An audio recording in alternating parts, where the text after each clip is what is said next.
Good morning, everybody.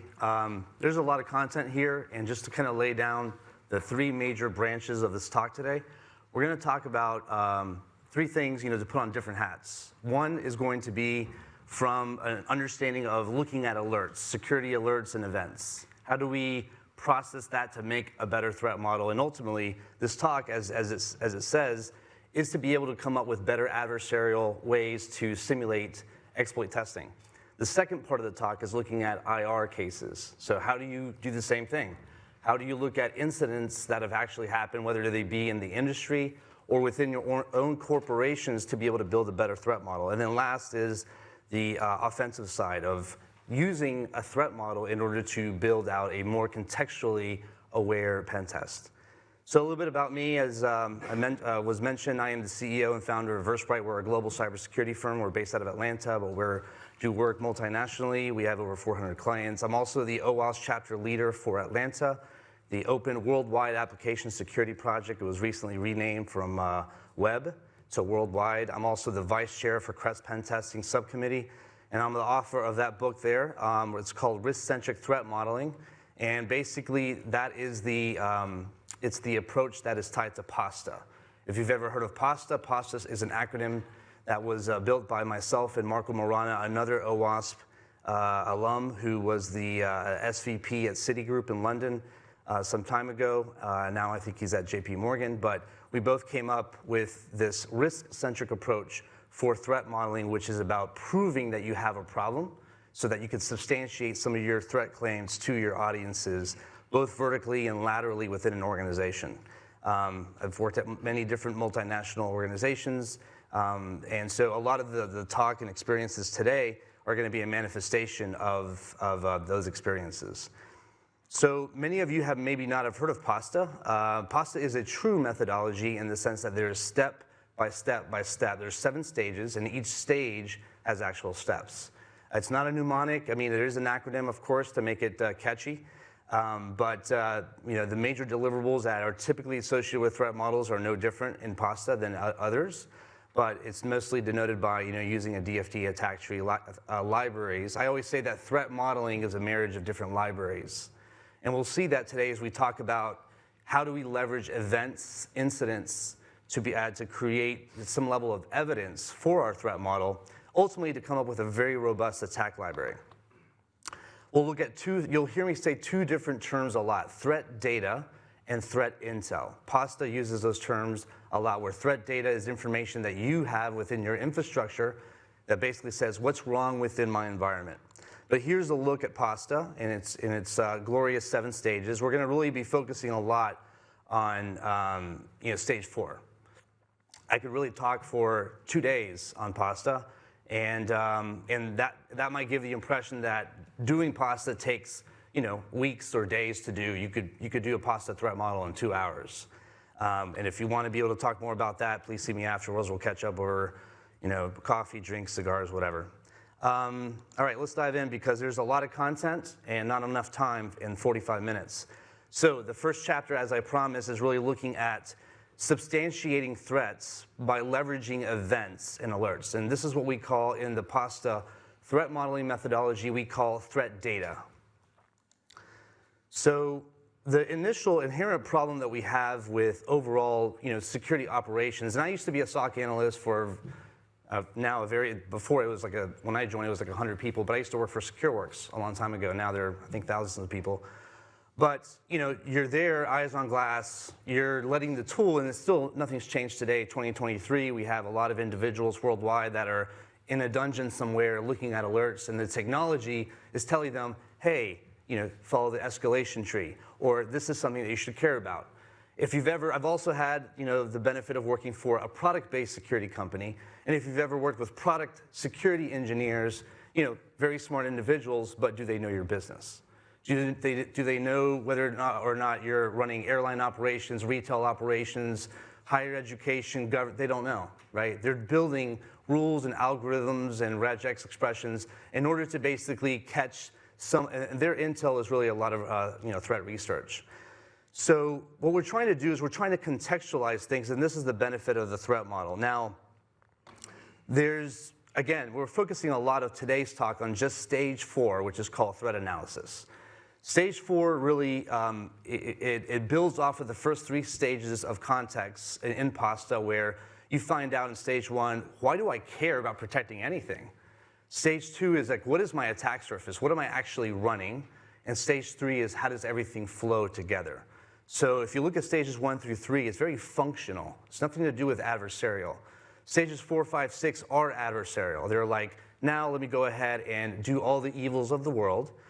Now we're talking about today, how do we contextualize alerts and event data so that we can build a great threat model for better pen testing? Now, there's a lot of great frameworks out there. Of course, we're familiar with MITRE's attack matrix, and there's some, what we want to do as threat modeling professionals in order to build out more contextually aware pen tests is to be able to use some of these frameworks so that we can have ultimately threat modeling as code. That's for a separate talk, but the point here is that events and alerts that happen that are coming through our SIM per se, or maybe our SOAR platform, has an opportunity to basically to allow us to say, is this reconcilable to a threat library that I developed? If you've done threat modeling out there, ask yourself, as part of that effort, have you built a threat library? And what is it? And please don't say Stride, because Stride is simply threat categorization buckets. So invented back in the 70s, it cannot possibly be a contextually relevant threat library for your dynamic business in 2023.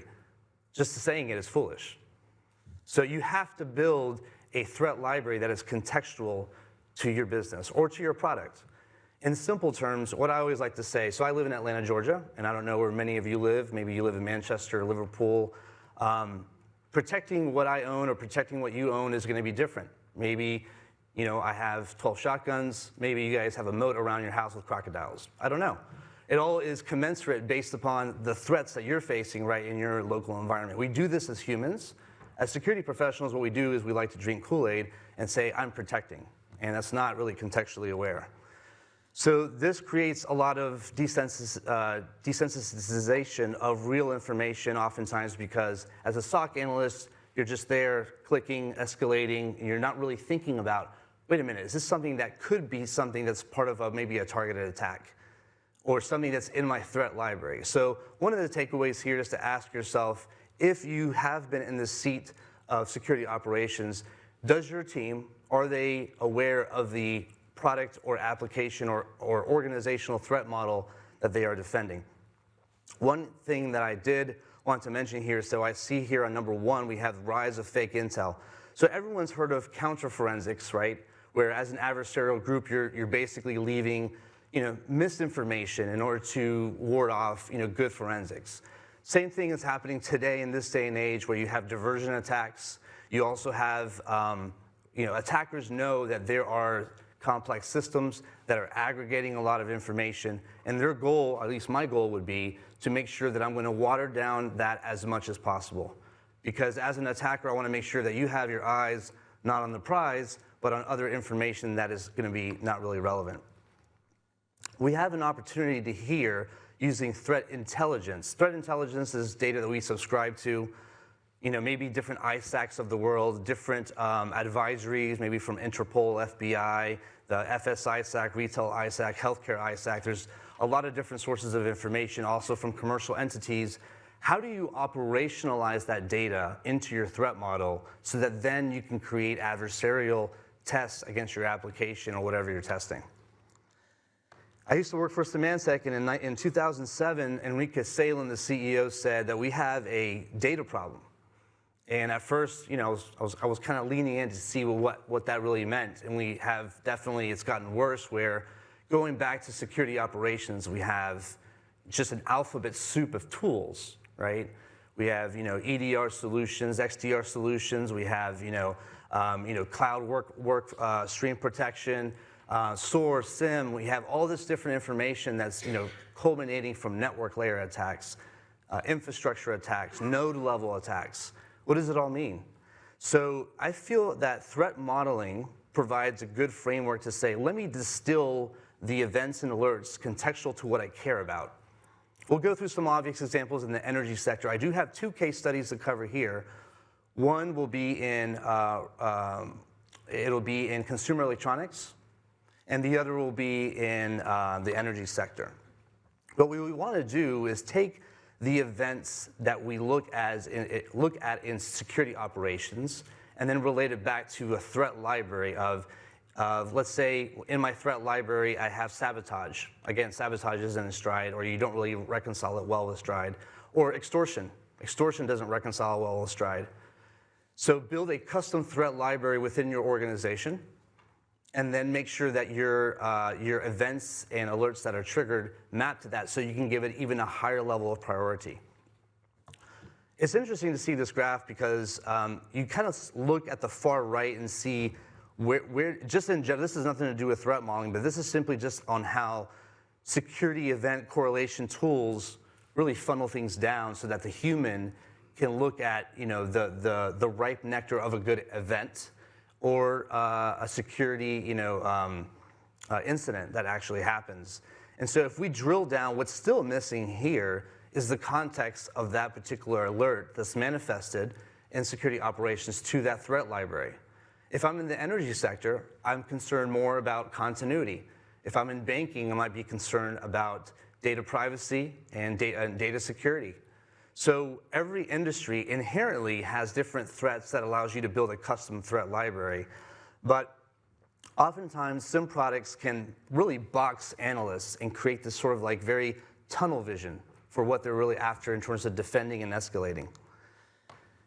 Again, I go back to a lot of great data frameworks. Styx is a phenomenal one. It used to be under MITRE. It then got picked up by Oasis, and it has a lot of phenomenal domains where you can start to capture your different campaigns. We saw in the prior talk a lot of different adversarial groups that are worldwide that are running campaigns, right? But a lot of the campaigns that are out there might be general campaigns that are targeting a specific attack surface. Say if you're running log4j as a Java library in your attack surface. So they're generic. And then there's others that are industry or target focused. So when you're building your threat model, you have to be able to discern what are generic attacks. Generic attacks might be like cryptojacking. Who doesn't want to make money on someone else's infrastructure? I know I do, right? So I always want to set up shop. I don't care if it's a nonprofit or a government entity. Doesn't matter. But there's other types of threats that are going to be more specific to that. And there's opportunities where you can normalize that, that data into some of these data formats that Styx provides. Now, we're going to go into the next part of the talk, which is really looking at a case study in consumer electronics about an actual incident. It's a really funny incident. In my opinion. But before we get into this is kind of a little foreshadowing about actual testing. So many of you have heard of the pen test framework. It was created by well-known security advocate Chris Nickerson. It's got a lot of respect in the industry and others. There's many that partook in creating that framework. It's a great framework. But if we look at this particular image is actually from the pen test standard. A lot of adversarial testing is target rich. It's target focused, right? If you've ever done pen testing, obviously you look at what your target is. It could be a network, it could be a node, it could be a mobile app. And based upon the use cases that you're observing or the technology stack that you're able to dissect, you're going to do some stuff. You're going to maybe try to do some reverse engineering, maybe do some call flow analysis, some vulnerability analysis to see what's vulnerable. But it's target rich. Right? And this is where we have been as an industry, very target rich. Any cyber criminals out here? Okay, I got one in the booth up there. So cyber criminals do not operate this way, right? They have goals, and the main goal is to get caught, right? It's the #1 goal. You're not a very good criminal if you get caught. You have goal of either persistence. I want to set up shop in your infrastructure so I can sell that tenancy, if you will, to other adversarial groups. Maybe I want your data. Maybe I want to harvest your credentials. There's a lot of different goals. Incidents and events substantiate whether or not how much of the alerts that are coming through are actually a problem. So if I'm concerned about privilege escalation and I have my PAM software, my PAM defenses, my privileged access management solutions, there's a plethora out there, and I see that is part of my threat library, is like privilege escalation because of, let's say, sensitive systems or a critical infrastructure, then that's at the utmost in my threat library. How do I correlate the events and incidents that are actually taking place to substantiate that, right?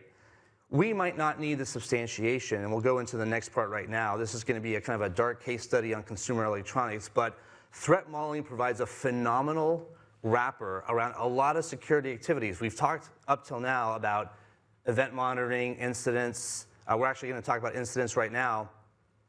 But it's a way to manifest what do we, security professionals, need to be able to improve the way they communicate in terms of what's important vertically up to the executives, right, or to our sponsors.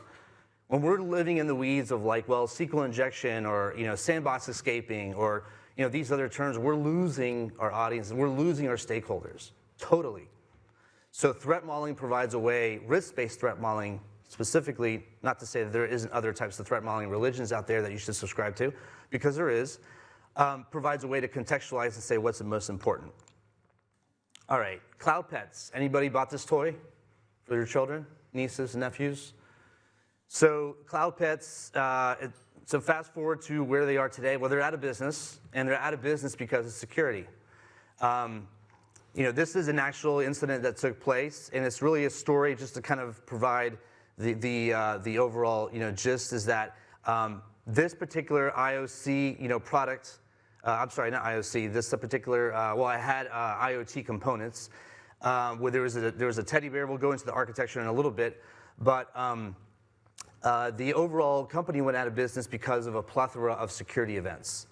So I highlight. Here I do talk a little bit about stage one. I'll kind of fast forward to this because I don't want to lose track on the actual incident that took place. Is that when you're a product company, you have goals for go-to-market strategy, for product unveiling, and things like that. This defines the inherent risk and why should I care aspect of the product.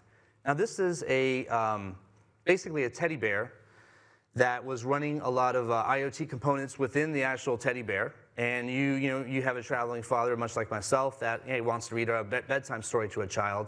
There's a web interface, there's cloud infrastructure, there's IoT components in the actual stuffed animal, and there's a mobile app, of course. So part of threat modeling, remember stage 2, is dissecting your attack surface, making sure that you understand what am I running, and that in support of what is my objective of a go-to-market product such as this. This particular incident, the attack surface of a MongoDB database was actually compromised, but this particular slide is manifesting many ways that were easy to obtain for attackers that were online in terms of understanding the attack surface, in terms of what was being run within the product itself. And so this particular phase is talking about technology enumeration, which defines the attack surface within our threat model that we're defending. And one of the components here was a MongoDB. It doesn't show it here, it shows it on the next slide. Here we're showing kind of application composition, data flow. From an adversarial standpoint, if you're a pen tester and you just say you're pen testing a product that's this, I don't know if you've heard the expression, out of use cases comes dysfunction, or out of use cases comes abuse cases. Understanding how products are being used provides a great opportunity for an attack library or an abuse library to be built. The MongoDB was the exposed Achilles heel for the product, and what happened was that adversarial team members were able to pull down the MongoDB database and not only get personal information of the consumers of this product, but actually also get machine ID information. They were also able to download the mobile app, perpetrate like a father or a mother, and target little Timmy that was looking for a bedtime story, and then now was told maybe about human sacrifices at 9 p.m. before they went to bed. So the point is, reputational. Obviously, when you're going to having a go-to-market strategy for retail, reputation is everything, right? So as a threat actor, you might just care about the data, right? Because data is definitely the currency that never devalues, It's always been in business, and it continues to escalate in terms of value. But taking it back to threat modeling and to doing better pen testing, this was an incident, right? And so there might be a competitor to CloudPets that also has IoT components. Learning from this incident and the attack vector and the attack surface can allow for a better threat model to understand what was the threat motive of the actual incident so that you can go back to your own threat model and make it better. Sticks, again, provides ways to, if you think about security operations, what we're trying to do here with a threat model is to contextualize what our analysts should be looking at, and for our pen testers to substantiate what attack patterns to actually emulate in targeted simulations. So if you look at, for example, this particular branch here where you have exploit and exploit target, you can look at configuration, you can look at associated weaknesses. What pops out here could be CWEs from your, let's say, your DAST. You could have weaknesses that are manifested from your SAST efforts. You could have configurations that relates to infrastructure with your CSPM, Cloud Security Posture Management. Here, you could build up an attack library. So attacks are married to weaknesses, misconfigurations, vulnerabilities. And then, so coming up with attack trees really provides a phenomenal blueprint for coming up with an adversarial use case or abuse case. The last part is looking at the energy sector, and now from a more offensive standpoint. So, with energy, there's a lot of reasons that a lot of threat actors want to get into, the energy sector. Here we're looking at oil. This is I always forget, it used to be Statoil, got renamed to something else, or I think it was Norsk Hydro. But, overall, building a threat library to say, okay, if I'm hired, or let's say I'm an internal pen tester, let me go ahead and build out let me look at traditional threats. So these are some traditional threats at the top blue here that have always happened even prior to the cybersecurity industry. And then we want to be able to come and build out what are some good threats that we want to have as a threat library. This is the parent node in an attack tree that you have, and what should happen is a similar tree from the one that we just saw that basically has layers of attacks, layers of post-exploitation, so you can use ATT &CK, you can use KPEC as an attack library, you can map it to CWE, you can map it to CVE, and you can even map this to countermeasures, so you start to see a well-developed tree ensue. Sorry for skipping one. So, oh no, I didn't skip this one. Okay.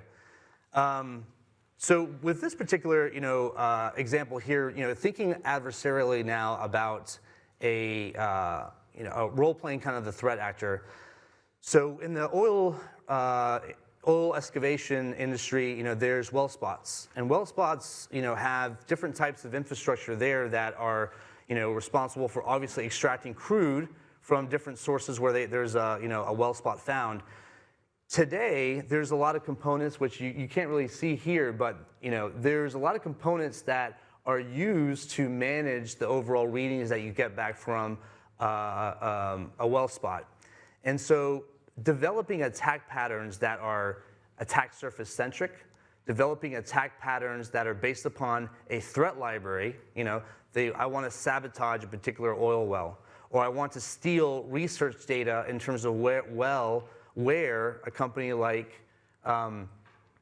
Statoil or Norsk Hydro or any other type of company is maybe doing some level of crude research for additional location of crude oil. And so reconciling attack patterns that support sabotage, stealing of research data, or extortion because you basically render their infrastructure useless and now you're affecting their overall production is a great way to leverage threat modeling and building out attack libraries that make sense. I like to use this a lot, especially with executives, is to be able to have a quick roster of like, what is my threat library? What are the motives to that? What are the relevant attack surfaces that you actually are running within your environment? And what type of attack patterns would I basically use? This provides an executive kind of blueprint that can later turn into something like this, which is basically, an attack tree. So we go through the threat of like, I want to be able to sabotage or trigger alarm data, maybe create some, and maybe there's nation states. So many of you know already that nation states are sponsoring these types of attacks for business development, economic reasons. So it's a kind of a combined effort where you might steal proprietary information, and that can catalyze business development efforts for a company in that nation state, say China. And at the same time, you do these types of attacks in order to subjugate your competition, to ruin the reputation, and at the same time, go to market with an alternative, maybe imitation, and to be able to cater to some of the customers that might be using a particular product or service. But this, as an attack tree, provides a great way for each particular threat in the threat library. So if you have five of these types of diagrams that provides a blueprint for what am I attacking, what am I doing it, and it reconciles to the overall infrastructure that's supporting that particular technology. So going back to this, target-based pen testing is what we've always been doing. It doesn't have any of the context that I mentioned. And you have to ask yourself, do you want to evolve into something that's a little bit more contextually aware, that also messages a lot better with a lot of the stakeholders that are actually sponsoring your security operations? There's many ways to do different types of attack trees. This is actually one for healthcare, where there's so let's say you have a manufacturing of a healthcare product. So you have, in healthcare now, you have wearables, you have injectables, you have implantables. This happens to be an implantable. It's got a Bluetooth-enabled component as part of the attack surface. Integrity of data, if you think about the CIA triad, is king, so you start to reconcile threats that affect data integrity, build out a custom library, reconcile that library to attacks, and then now have a blueprint for adversarial testing. So in summation, what I would love to see, in 2007, actually was the year I started Versprite. That's when Enrique Salem, the CEO, said, we have a data problem. And I think the data problem is actually worse. And we're still, being in ITIS for 27 years, a lot of things are very frustrating. Signature-based detection as a leading thing for vulnerability analysis, as an example, is really frustrating.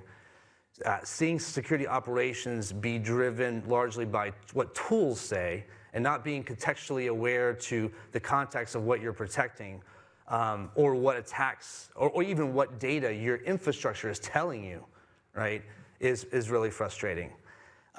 So the solicitation here is to be able to consider threat data. What is your infrastructure telling you?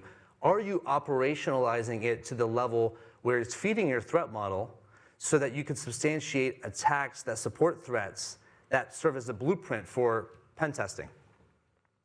Threat models overall, people look at threat modeling as a net new activity. Oh man, this guy's talking about something in addition to DAST and SAST and vulnerability management and IR tabletops and BCP and governance, and it makes you want to have happy hour in like 20 minutes.